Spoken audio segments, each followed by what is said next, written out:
Bloomington's Festival of Joy recreates a 3,000-year-old Indian tradition, including a chariot procession, food, dancing, meditation, and so much more. Lead organizers Purvi Shah and Prakash Chincholekar started the festival in 2010 through a grassroots effort by Bloomington Normal's South Asian community. Chincholekar says the first Festival of Joy in the United States took place in San Francisco in 1967. So we were aware of that, and idea came up in our meeting that, hey, why not in Bloomington? Because all major cities celebrate this festival. The first event in 2010, we did it near the airport on a private property. And I believe 700, if my memory serves it right, about 700 people attended the event. Can you tell me, Prakash, about the significance of the chariot and like kind of the backstory of the festival? I know it's like, can you wrap up 3,000 years in a cup, but yes. Yeah, he sure can. Yes. So I'm glad you asked that question. So I'll tell you, basically this originated in the eastern city of India called as Puri. It's in the state of Orissa. There, the idea was basically 3 large chariots, come out of the street, and the presiding deity of that area is Lord Jagannath. And Jagannath literally translates to the Lord of the universe, basically. So, and it's pretty cool. He, along with his brother and sister, they come on the chariot. And the idea behind this festival is it's an idea of expression of love, right? Now, the expression of love is to God. With that, once you have that established, then every one of us are the children of God. So then that expression of love extends to all human beings, to all animals, to the community, to fraternity, to brotherhood, right? So all of us come together on that special day, and then we pull the rope on the streets, and we are the main essence of this festival is we are pulling the divinity back within us, and we are going on the streets and just passing all the barriers, crushing all the barriers, whether you're white, black, brown, Indian, American, African, doesn't really matter. The whole essence of India's tradition is it lies on we are not this body, but we are eternal soul. It seems quite significant when you talk about, I think you said pulling back the barriers, that, 10 years later, this festival moves from the, down by the airport to the very center of Bloomington. And that kind of mirrors just the growth of the South Asian diaspora in Bloomington Normal. Absolutely. Yeah. Absolutely. Last year, we had close to 3,500 guests. Wow.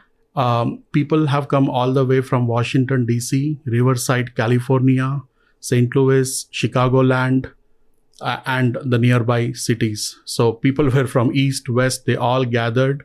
And the typical response I got from the guest is, wow, we are celebrating this in the middle of cornfield, in middle of nowhere. And yet, the entire community is coming together. And a big shout out to the mayor. And he was the one who suggested hey, you guys are doing such a fabulous festival in Miller Park. Why not just bring this, to downtown? And yeah, you're right, Lauren, that, we have grown, definitely. Purvi, can you talk about the other, there's a lot of festivities and joy and stuff to do, food and dance and henna and yoga and all the things. So apart from the parade, can you just describe the entirety of the day? So Lauren, there's going to be something for everyone. It's a celebration of India's rich culture, cuisine, and then spirituality. So 3 things. To experience culture, we have booths like henna, which is an ancient art from India. We have professional artists, henna artists coming to downtown this year. And we have beautiful dot face painting. That's another traditional painting from India. And we have women entrepreneurs who are coming forward and presenting these arts this year. Food-wise, there's going to be a wide variety of Indian cuisine. Everything is going to be plant-based, vegetarian cuisine. And then there's this special booth from last year, which was a big hit, Try a Sari booth. That was a hands-on booth where our volunteers are waiting for you guys. Come, try a sari, take a picture. So that was something, not many people had done in the past. Spirituality-wise, we have booths of mantra meditation, and we have a booth called Spiritual Quotient. Check your spiritual quotient. There's going to be quizzes, live quizzes over there. And then we have a book stall. There'll be books on meditation, self-reflection, and mindfulness. You had said, this festival is for everyone. Certainly people who have heritage in India may relate to it more directly, but that everyone is welcome and can kind of tap into the spirit of the day.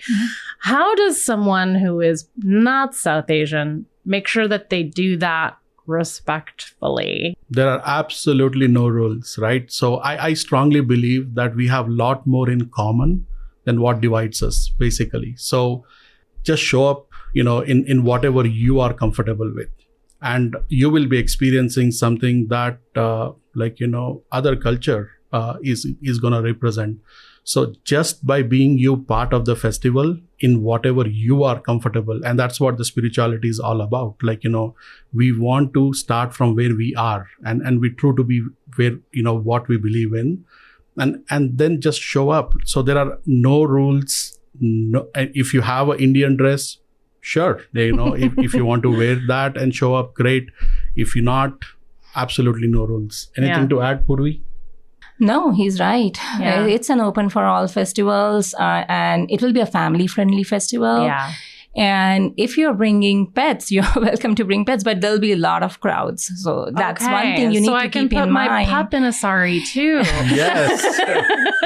So yeah. But yeah, it's going to be crowded. So yeah, if you're a pet owner, you need to keep that in mind. But yeah, I cannot think of anything for cultural inappropriation as such. Can you wear shoes? Yes, you can wear shoes. Can you come in Indian dress? Yes. If you don't want, you don't have to. But make sure you participate. That's when you get to experience the festival. If your Indian friends inviting you to come join in the dance, go join the dance.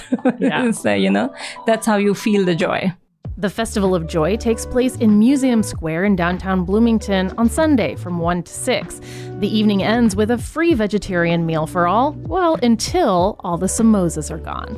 Festival of Joy takes place rain or shine. Prakash and Purvi say it's rained for 10 minutes every single year and then cleared up for the festivities. Fingers crossed. Support for arts and culture coverage on WGLT comes from PNC Financial Services. PNC is committed to supporting local arts and culture events in the communities they serve.